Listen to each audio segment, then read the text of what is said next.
హైదరాబాద్ లో కన్సల్టేషన్ మరియు 3,500 రూపాయల colour Doppler test Avis hospitals లో ఉచితంగా పొందండి. నమస్తే రమగారు. నమస్తే జయ. రమగారు, మనం రకరకాల పనులు చేస్తూ ఉంటాం. అందులో మంచి చెడు వెతుక్కుంటాం. పాపం వస్తుంది, తప్పు చేస్తే పాపం, లేదా మంచి చేసాము ఏదో పుణ్యం వస్తుంది, ఇట్లా అనుకుంటూ ఉంటాం కదా.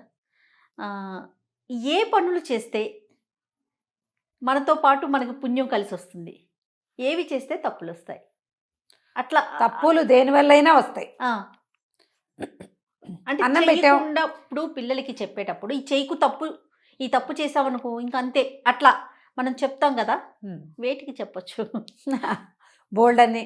ఎవరికైనా అన్నం తింటుంటే మధ్యలో లేపేయటం పాపం. నువ్వు అన్నం పెట్టిన పుణ్యం పోతుంది, ఇది మధ్యలో లేపేసిన పాపం వస్తుంది. ఏదైనా ఓకే, మనకి విపత్కర పరిస్థితుల్లో మన ఏదైనా ఆదుకుంటుంది అంటే మనం చేసిన దానం, మనం చేసిన సహాయం.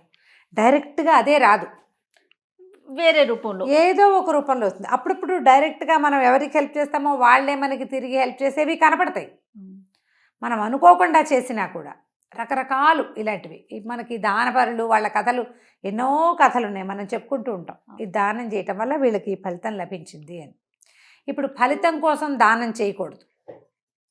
నువ్వు దానం చేయాలి, ఇతరులకు సహాయం చేయాలి, ఆ విధితో చెయ్యి.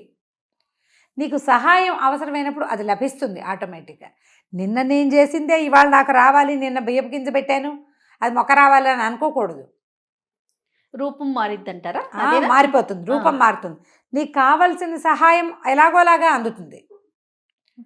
నువ్వు ఇచ్చిందే, నువ్వు చేసిందే, నువ్వు దేనికి పెట్టావో సొరగింజ పెట్టి సొరమకాయలే కాయటం లాగా అది జరగదు, అట్లా జరగదు. కానీ నువ్వు పెట్టిన విత్తనం అది ఏ గింజో నీకు తెలియదు, అది ఎలాంటి ఫలితాన్ని ఇస్తుందో అలాంటి ఫలితాన్ని ఇచ్చేస్తుంది అది ఆటోమేటిక్గా.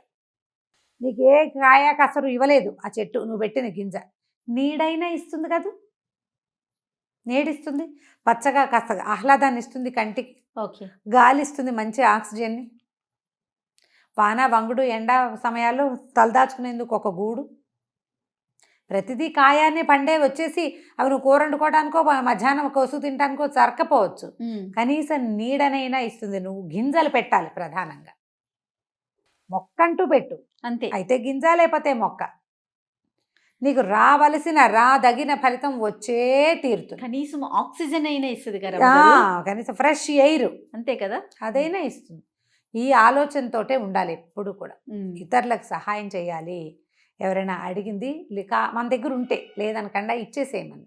చిన్న కథ ఒకటి చెప్తాం. 3 కానుల పుణ్యం, 3 కాసులు కాని, 3 కానీలు, 3 కానుల పుణ్యం. పూర్వం అంటే ఒక శెట్టి గారు ఒక ఆయన ఉండేవాడు. ఓకే, వ్యాపారస్తులు, ఆయన కొంచెం పిసినారు వాడు. ఎవరికైనా ఏమైనా ఇవ్వడాలు అవన్నీ జాంతా నచ్చవు. ఆయన పని ఆయన చేసుకునేవాడు, వ్యాపారం న్యాయంగానే చేసేవాడు. కానీ దాన ధర్మాలు, ఇతరులకు సహాయం చేయటం, ఎవరైనా ఈయన కొంచెం వేయమని ఉన్నాడు కదా అని, బాబు మా పిల్లపెళ్ళి సాయం చేయండి, మీ పిల్లపెళ్ళి మీరు చేసుకోండి, నేను చేయటం ఏమిటి, అలాంటి వాడు అనమాట. అసలు ఇతరులకు ఇవ్వటాలు అవన్నీ ఉండేవి కాదు. డబ్బు చాలా లెక్క ఆయనకి, వచ్చిన లాభం అంతా మూటలు కట్టి దాచుకోవాలి, అలాంటి ధోరణి ఉన్నవాడు. భార్య కొంచెం మంచిది, యశోద ఆవిడ పేరు. కొంచెం నిదానస్త్రాలు పర్వాలేదు. వాడెవడో మన వాకిట్లోకి వచ్చాడు, ఓ అరటి పండు ఇస్తే ఏమైంది, 10 పళ్ళు ఉన్నాయి, కట్టు దింపోతామా ఈ 3 రోజుల్లో, ఫోన్లే 2 పళ్ళు ఇస్తామని చూసి చూడకుండా ఆయన వద్దన్నా సరే ఆవిడ తిరగబడి పొట్టాడేది, ఏదో ఇచ్చేది, పోసేసేది కాదు. కానీ చేయి విడిచి వస్తువు ఇవ్వటమే ఆవిడకి అలవాటుగా ఉంది. చాలా కాలం వాళ్ళకి పిల్లలు లేరు, ఎన్నాళ్ళో పిల్లలు కలగల.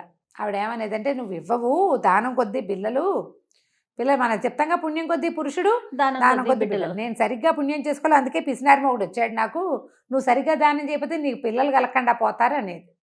ఆవిడ ఆ పూజ చేసి ఈ పూజ చేసి ఆ గుడికి వెళ్ళి ఈ గుడికి వెళ్ళి ఎప్పటికో ఆవిడకి మొత్తానికి ప్రెగ్నెన్సీ వచ్చింది. అయితే ఆవిడ ఇట్లా తన కడుపులో ఒక ఆయ కాస్తే 1 సంవత్సర కాలపు వ్యాపారపు లాభాన్ని తిరుపతి హుండీలో వేస్తానని స్వామికి మొక్కుకుంది, వెంకటేశ్వర స్వామికి. ఆవిడ ఆ ధ్యాస మీదే ఉండేది. సరే, కడుపుతో ఉన్నది, కన్నది, మగపిల్లాడు పుట్టాడు. పిల్లాడికి ఏడాది వచ్చేసరికి నీకు డబ్బులు తీసుకొచ్చి వేసి పిల్లాడి తల వెంట్రుకలు తెల్ల నీళ్ళాలు ఇస్తాను స్వామి అని వెంకన్నకి చెప్పింది.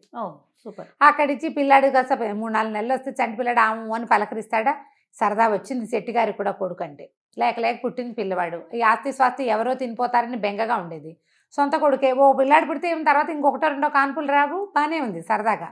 అయితే మెల్లిగా ఈవిడ ఒకరోజు చెప్పేది, మనం వెంకన్నకి వెళ్ళాలి, చూసి రావాలి, తలకాయ నీళ్ళాలు ఇవ్వాలి, మేము నీకు మీ అమ్మ చెప్పింది, నీ తల నీళ్ళాలు కూడా తిరుపతిలోనే ఇచ్చారట అని మెల్లిగా ఆయన్ని లైన్లో పెట్టింది గుడికి వెళ్ళాలి అని. చివరికి ఒకరోజు చెప్పింది, సంవత్సర ఫలితం వేస్తాను అని. అదంతా లెక్కపెట్టి గుండెలు బాదుకున్నాడని. అయ్యే బాబోయ్, 2000 రూపాయల ఖర్చు, ఏడాదికి 1000 రూపాయలు మనకి లాభం, ప్రయాణానికి 1000 అవుతుంది అని చెప్పి గోల పెట్టేశాడు. గోల పెడితే ఆవిడ ఏమైనా సరే, ఇంతలో ఏమైంది, ఆయన ఇట్లా గోల పెడుతుంటే ఆ పిల్లాడు కాస్త తబిక్కని పడ్డాడు.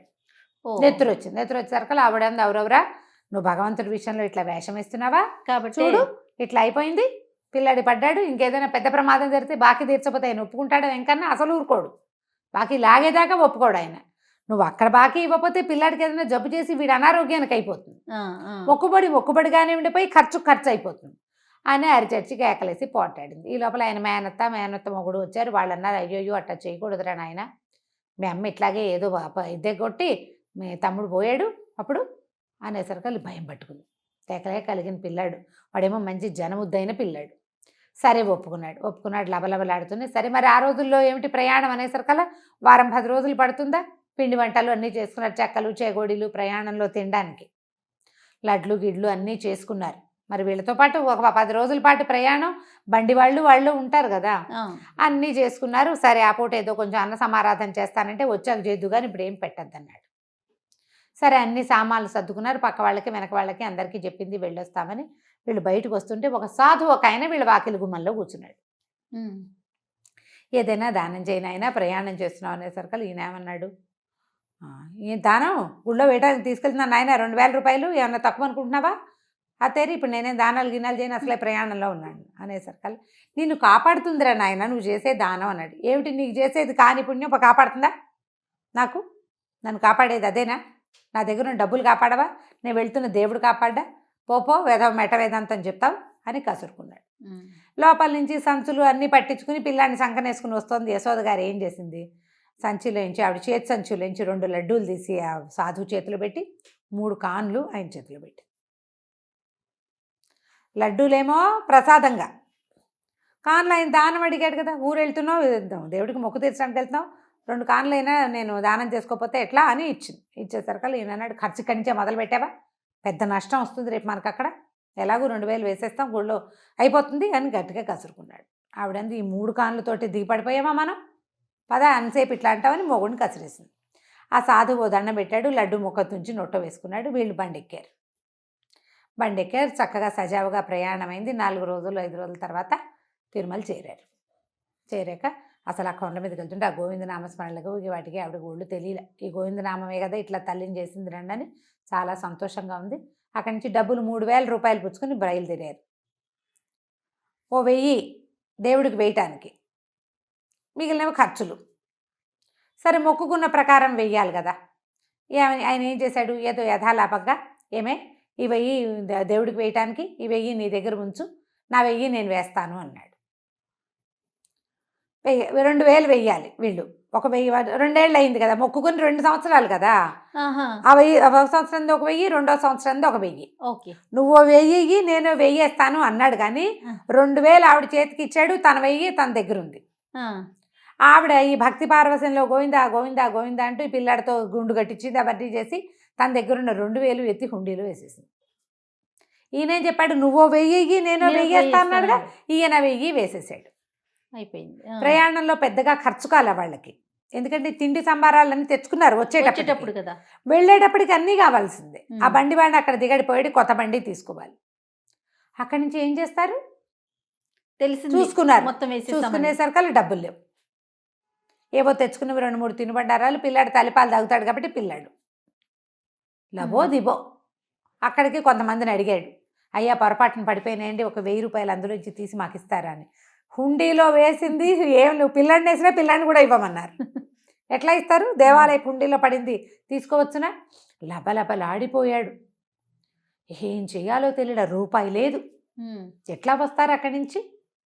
కనపడ్డ వాళ్ళందరినీ బాబు పొరపాటున డబ్బులు వేసేసాము, మాకు దగ్గర డబ్బులు లేవు అని కొంతమందిని అడిగి ఏవో బళ్ళు కట్టించుకుని ఎవరో బళ్ళ వాళ్ళు వెళ్తుంటే మొగుడు బళ్ళ ముసూరు మియాల్లాగా ఎట్లాగొట్లా సంచులు మోసుకుంటూ ఆ వెళ్ళే బళ్ళు ఎక్కి ఇంకో బండి దిగి ఎక్కడో ఉచిత భోజనం ఉంటే అక్కడ తిని చచ్చి చెడి 6-7 రోజులకి ఇంటికి చేరారు, రూపాయి లేకుండా.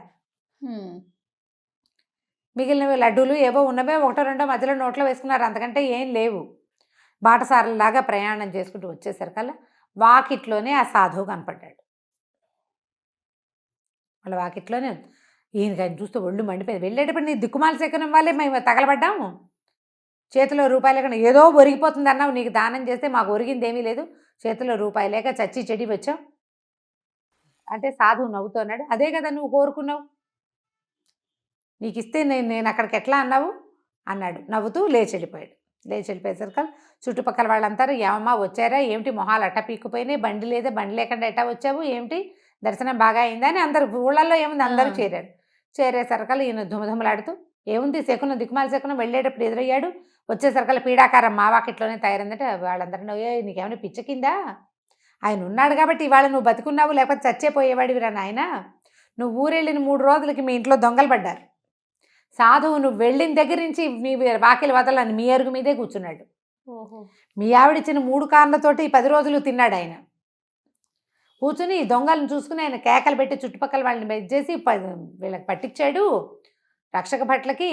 వాళ్ళు పట్టుకున్న తర్వాత కూడా నువ్వు వచ్చేదాకా నీ వాకిలికి కాపలా కాశాడు, మీ ఆవిడిచ్చిన 3 కానీల పుణ్యం అది నిన్ను ఇక్కడ కాపాడింది, అక్కడ డబ్బుల పైన వెంకన్నకేసావు, అక్కడ నీది దొంగతనం కాదు జరిగింది, అవును భగవంతుడిని చేరిన డబ్బు. ఆవిడకి ఏం డౌట్ వచ్చింది యశోదకి, నువ్వు దొంగలెక్కేసావు, ఏడాదికి 1000 కాదేమో ఇంకా ఎక్కువే అయ్యి ఉంటుంది, అందుకే లాగేసుకున్నాడు వెంకన్న డబ్బులు.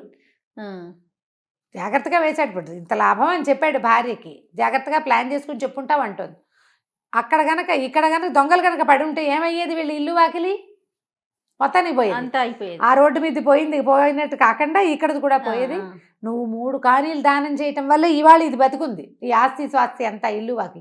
దొంగలు పడి దోచేస్తే ఏం మిగులుస్తారు, వస్తువులు కూడా పట్టుపోతారు కదా దొంగలు. అవును, దాంతో లపలపలాడిపోయాడు, బుద్ధి తెచ్చుకున్నాడు. ఎక్కడున్నాడు ఆ సాధు, ఊరంతా తిరిగి వెళ్ళి ఆయన ఇంటికి తెచ్చుకున్నాడు. నా వాకిట్లో ఉండు, మా వాకిట్లోనే తిను, నువ్వేదో జపం చేసుకోని బతిలాడుకుని ఆ సాధువుని తమ వాకిట్లోనే ఉంచుకున్నాడు. పిల్లాడికి మాత్రం తనలాగా కాకుండా చిన్నప్పటి నుంచి దానం ధర్మం చేయటాన్ని అలవర్చాడు. ఆ సాధువు వల్ల 4 మంచి ముక్కలు నేర్చుకునేవాడు పిల్లాడు. తర్వాత కాలంలో శెట్టిగారి అబ్బాయి కూడా చాలా బుద్ధిమంతుడు, దానపరుడు అయ్యాడు. మనం చేసిన దానము దాని ఫలితాన్ని ఇవ్వక మానదు. నీకు తెలిసినట్టుగా నువ్వే గింజ పెడితే ఆ గింజే మొక్కొచ్చినట్టుగా మాత్రం కాదు, నీకు అవసరమైనప్పుడు కావలసిన సహాయం, నువ్వు చేసిన పాజిటివ్ థింగ్ చూసావా, నువ్వు ఇచ్చింది అది ఇంకొక పాజిటివ్ రూపంలో నీకు తిరిగి వస్తుంది, చేయాలి అంతే అంతే. ఎంత బాగుందో రమ్మగారు, చాలా చాలా బాగుందండి. నమస్తే రమ్మగారు. నమస్తే చెయ్యి.